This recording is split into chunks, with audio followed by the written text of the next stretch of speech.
Welcome to X Confessions Unlocked, where lies, betrayal, and truth collide.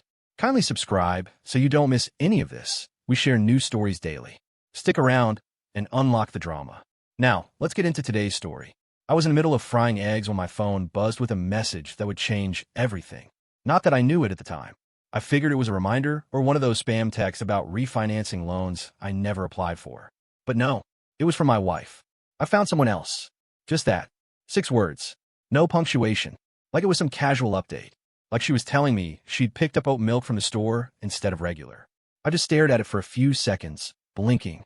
The egg started to burn, and I turned off the stove. My thumb hovered over the keyboard. Not out of emotional paralysis, but more a weird kind of curiosity. What was I supposed to say? Congrats? Good luck? Why now? Instead, I wrote back, have fun. That was it. 2 words. I dropped my phone on the kitchen counter and plated the eggs like it was just another Tuesday. Because honestly, it kind of was. I wasn't shocked. Not really.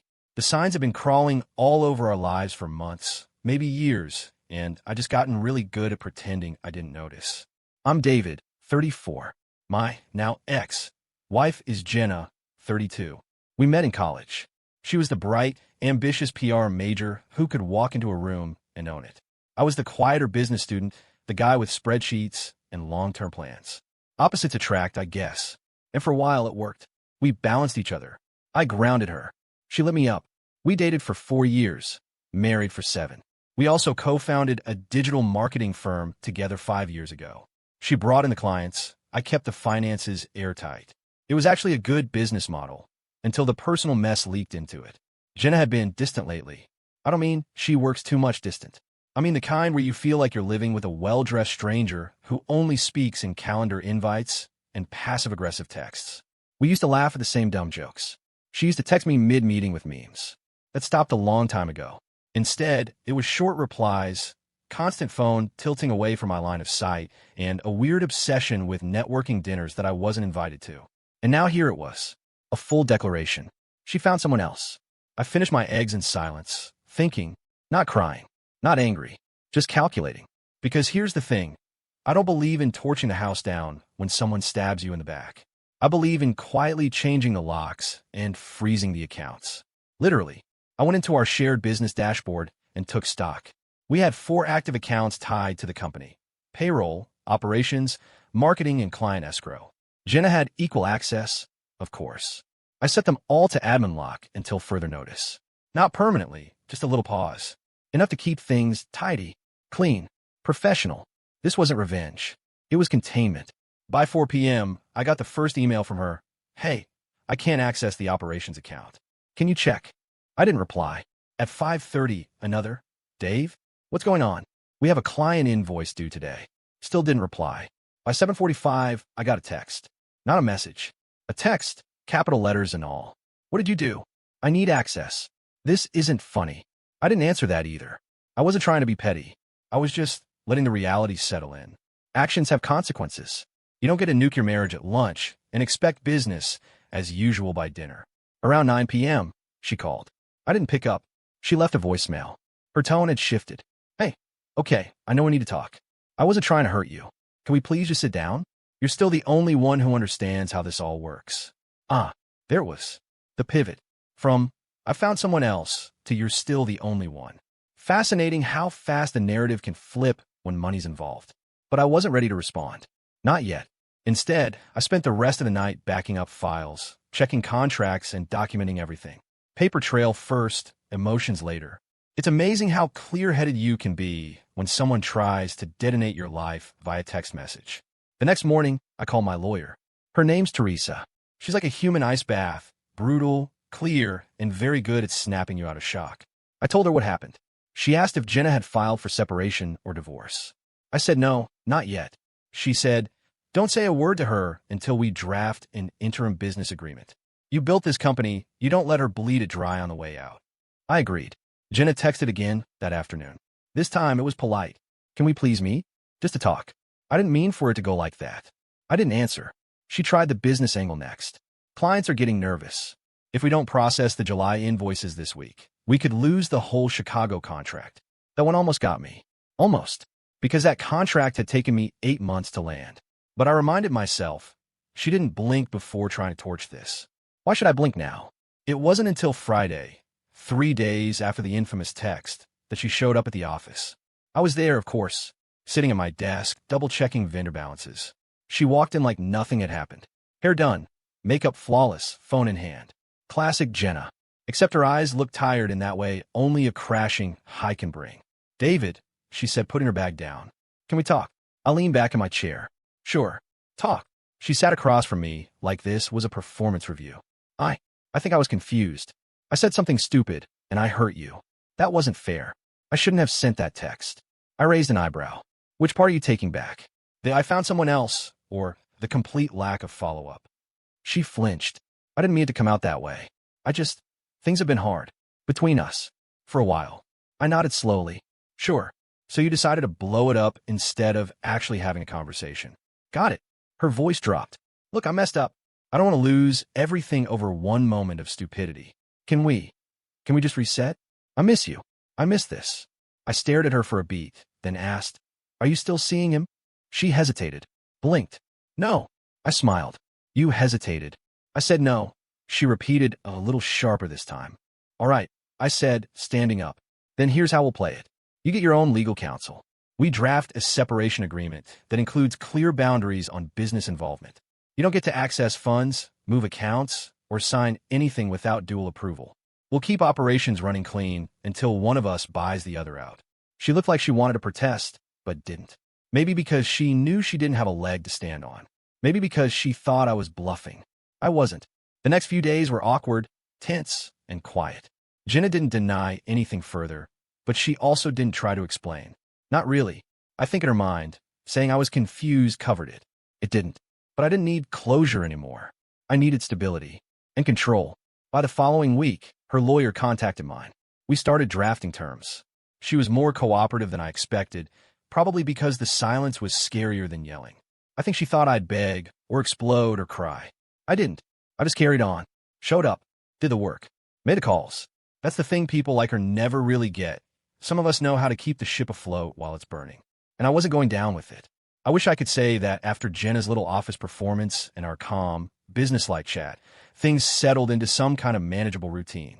But that would imply that Jenna was capable of accepting consequences without trying to manipulate them first. Spoiler, she wasn't. About 3 days after our meeting, I got an unexpected call from one of our longtime clients, Robert, from the Chicago contract. His voice was polite but cautious, the kind of tone you use when you're trying to avoid getting pulled into a messy domestic. Hey, David, just wanted to check in. I had a call with Jenna yesterday, and she mentioned she'd be handling things on her own for a bit. Said you were stepping back for personal reasons. Ah, there it was. Did she now? I replied, trying to keep my voice even. He chuckled uncomfortably. Yeah. I mean, she said the business was in good hands, but I just wanted to make sure we weren't about to get caught in the middle of something. Smart man. I assured him that I was still very much active, still leading operations, and that Jenna's role would be adjusted soon as per an upcoming internal restructure. I kept it vague, but confident. It was enough. Robert trusted me. We had history, and I'd never once dropped the ball. After I hung up, I sat there, staring at the wall for a long minute. So Jenna was already rewriting the narrative. Telling clients I was the one stepping back, that she was in charge. Amazing how fast someone can shift from, I found someone else, to this was all your fault anyway, to I'm the victim and the hero. I sent her a short, direct email. Stop contacting clients individually. All communication must go through shared channels or with dual signatures until legal terms are finalized. No exceptions. She didn't reply. Instead, I got a call from her lawyer 2 days later, claiming my aggressive behavior was disrupting Jenna's ability to manage client expectations. Aggressive? I hadn't even spoken to her since that meeting. I forwarded the email thread to my lawyer, who promptly added a clause to our draft agreement stating that any attempt to misrepresent the structure of the company or either partner's role would be considered grounds for immediate legal intervention. Teresa doesn't play around. By the weekend, Jenna had toned it down. She stopped the client outreach and began logging into the shared platform again, probably realizing I wasn't budging. She even sent a few internal updates, which were professional, too professional. You can always tell when someone's being polite through gritted teeth. I'll admit, part of me wondered what had happened with the other guy. The mystery man. I didn't ask. She never offered. I figured he was either some fleeting emotional vacation or a full-on disaster she didn't expect to implode so quickly. I had no idea. Honestly, I didn't even care enough to stalk. But then I got another surprise. On a Thursday afternoon, about 2 weeks after the text, I was leaving the office when I saw her in the parking lot. She wasn't waiting to talk. She was sitting in her car, clearly arguing with someone on the phone. I could hear her through the closed window. Her voice was strained, frustrated, almost pleading. "No, that's not what I said. Just stop. I told you this is complicated right now. I can't just walk away from everything. I built this too. No, you don't get it. You weren't supposed to." She saw me then, mid-sentence, and the panic flickered across her face like she'd been caught cheating on a test. She hung up immediately and got out of the car like nothing happened. "Hey," she said casually. "Just finishing a call." I nodded. Sounded like a fun one. She forced a smile. "Just a friend." "Sure. Friends who make you yell in a parking lot. Totally normal." I didn't engage. I got in my car and left. But I felt something click into place after that moment, like the last puzzle piece of whatever fantasy she'd built was officially crumbling. She wasn't with the guy anymore. Or if she was, it wasn't going well. Maybe he bailed when she didn't have access to business funds anymore. Maybe he realized she came with a husband, a legal trail, and a mountain of financial complexity. Who knows? What I did know was that the desperation was starting to creep in. The next day, she texted me again. A real message this time. Not business-related. "I miss you. I'm so sorry. Can we just talk without lawyers or rules? Just once." I stared at it for a while. Not because I was tempted, but because I was trying to figure out which version of Jenna I was talking to now. Was this remorseful Jenna? Manipulative Jenna? The one who needed something? Or the one who genuinely realized she'd torched her life for a dopamine hit and wanted to climb back into the ashes? I didn't respond. Instead, I did something that felt better than anything she could offer.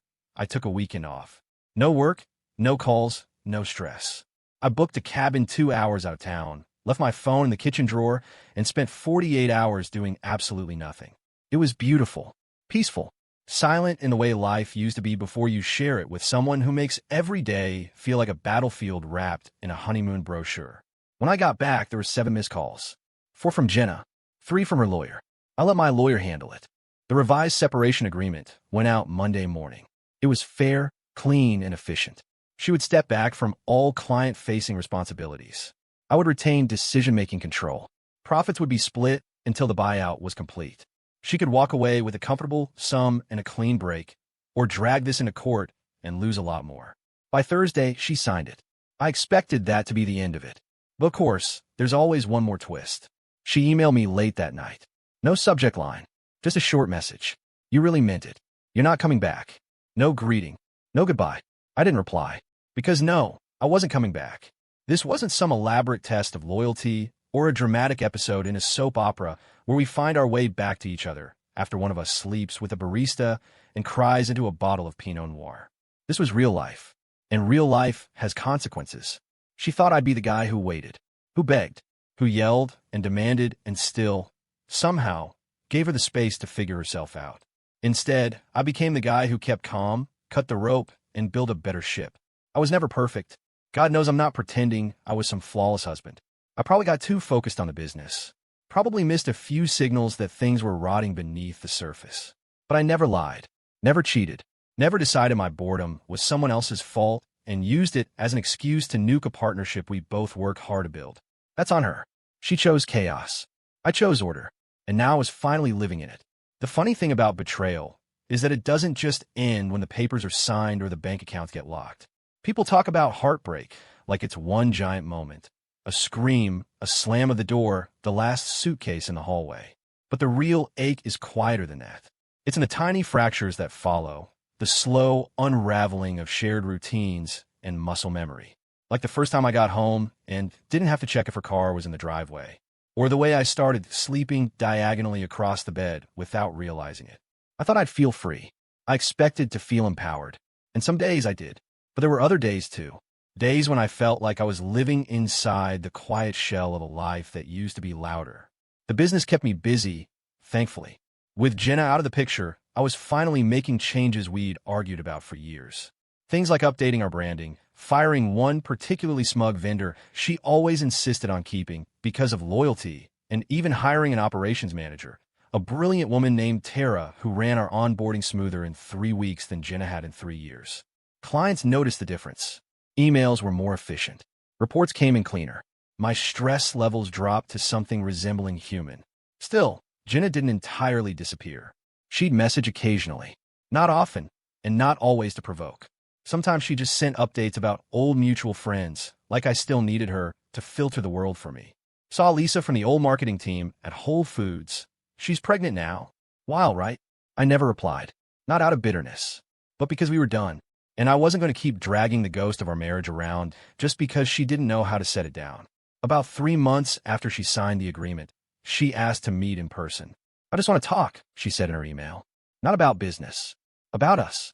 I almost ignored it, but curiosity got the better of me. I wasn't afraid of anything she could say, and truth be told, part of me wanted to see what her face looked like without the mask. I want to know who she really was underneath the flailing, the games, the grandstanding. We met at a neutral cafe halfway between her place and mine. I got there early. She was late, of course. Always had been. When she arrived, she looked tired. Not in the glamorous. I stayed out too late sipping wine on a rooftop. No, this was different. This was the tired of someone who's been pretending to have it together when the seams are barely holding. Hey, she said. Hey, she sat. No small talk. No fake smile. I screwed everything up, she said quietly. I nodded.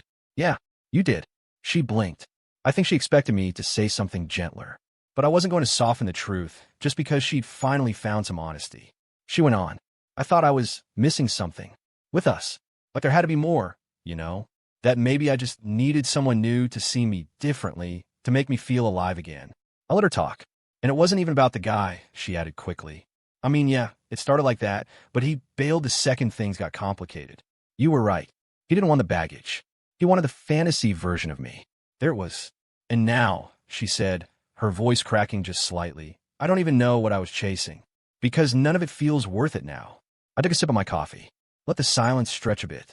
I'm not here to fix that for you, I said calmly. I'm not the redemption arc in your story.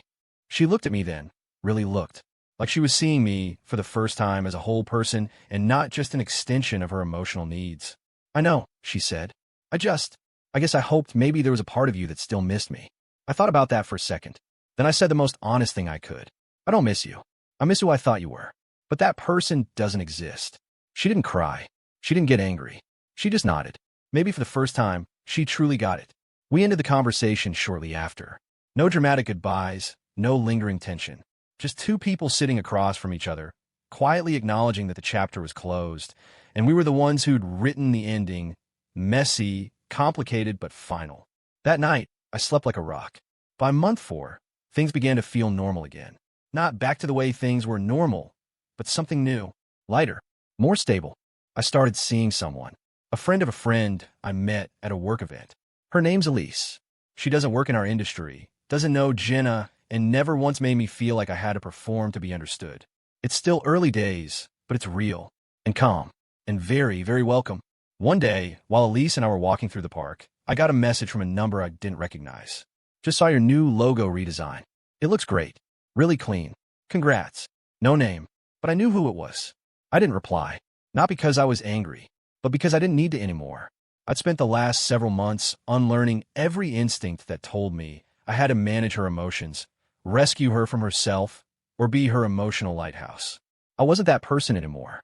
Jenna had tried to rewrite our story with a single text. I found someone else, but I'd written the ending with a reply that said everything she didn't expect. Have fun. And then I followed through. I froze the accounts, took back control, let the silence speak for me. And when she finally realized what she'd lost, it wasn't to win her back. It was to give myself back to me.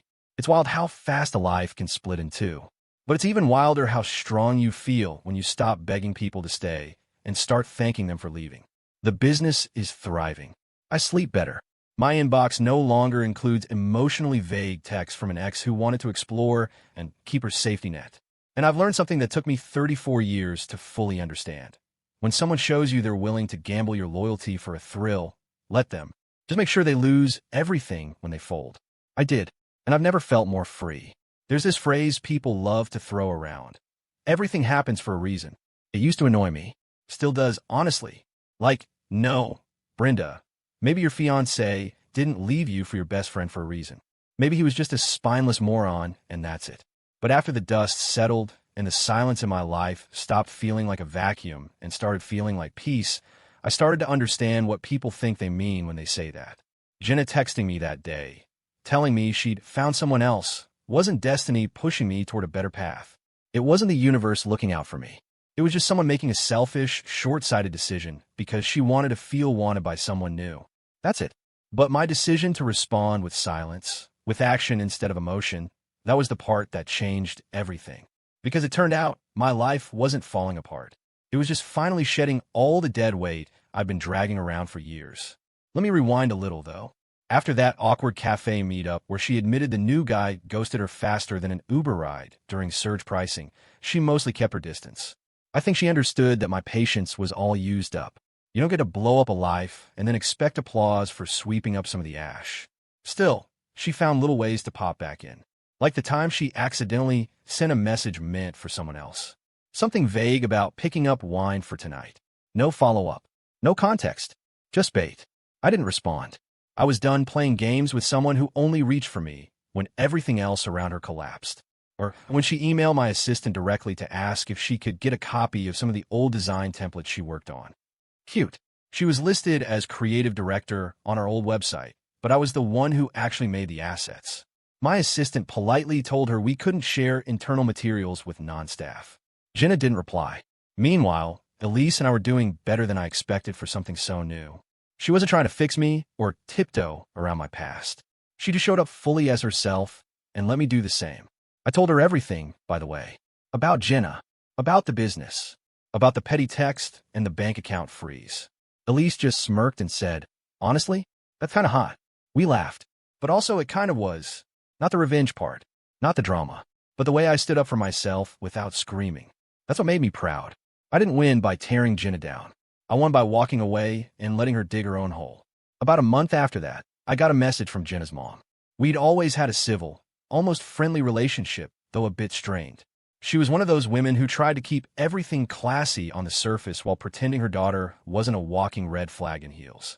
Her message was long, too long, filled with apologies that felt secondhand, like she was trying to absolve herself of guilt she didn't even earn. "Matthew, I just wanted you to know how sorry I am for everything.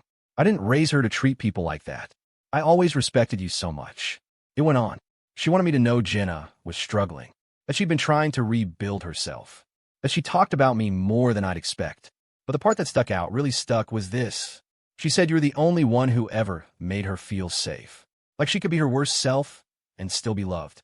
I read that sentence 3 times, and then I laughed. Not because it was funny, but because it was exactly the problem. I had loved her at her worst. I'd put up with tantrums, guilt trips, manipulation, emotional whiplash. I told myself that was what real love looked like, holding on even when it hurts. But it wasn't love. It was fear. Fear of starting over. Fear of failure. Fear of being alone. Now, I wasn't afraid anymore. I didn't respond to her mom either. Instead, I focused on the one thing I should have prioritized from the beginning, myself. We launched a new product line that quarter. It sold out in 3 days. We got featured in a mid-tier design blog, which might not sound huge, but for a small studio, it felt like the New York Times. I started going to the gym again, not because I wanted a revenge body or some Instagram glow-up. I just liked how strong I felt walking out of there, sweat-soaked and clear-headed. Elise and I took a weekend trip to the mountains. No phones, no laptops, just trees, wine, and a lot of very honest conversations about who we were before each other and who we were trying to become now. It felt like breathing clean air after years of secondhand smoke. And then, 6 months after her little, I found someone else text, "Jenna tried one last time." I was closing up shop for the day when my phone lit up. Her name. No preview. I debated ignoring it, but I opened it anyway. It said, "You were right. About everything. I wish I could go back, but I know I can't. I'm just sorry I had to lose you to see it." No request. No manipulation. Just regret. And honestly, that's the only thing she ever gave me that felt real. I didn't reply. What was there to say? That I'd forgiven her? Maybe. But forgiveness isn't always about the other person. Sometimes it's just about refusing to let someone keep renting space in your head for free. That I missed her? Not really. That I was happier now? She could already see that. My life had moved forward without needing her in the rearview. So instead, I archived the message, put my phone away, locked the office, and I walked home to the new life I'd built. One where I wasn't the emotional anchor in someone else's storm. One where I wasn't afraid to lose someone who'd already let go of me. People always ask what the turning point was. When did I know I was done? It wasn't a text. It wasn't the affair. It wasn't even when I froze the accounts. It was the moment I realized I didn't need to be angry anymore. She thought she broke me with that text. But really, all she did was give me the clarity I hadn't had the strength to find myself. So yeah, my ex-wife texted, "I found someone else." And I replied, "Have fun." Then I froze our business accounts. By evening, she was begging to talk, and suddenly I was the only one. But I wasn't. I was just the one who finally said no. And it turns out, saying no to the wrong person is sometimes the loudest yes you'll ever say to yourself.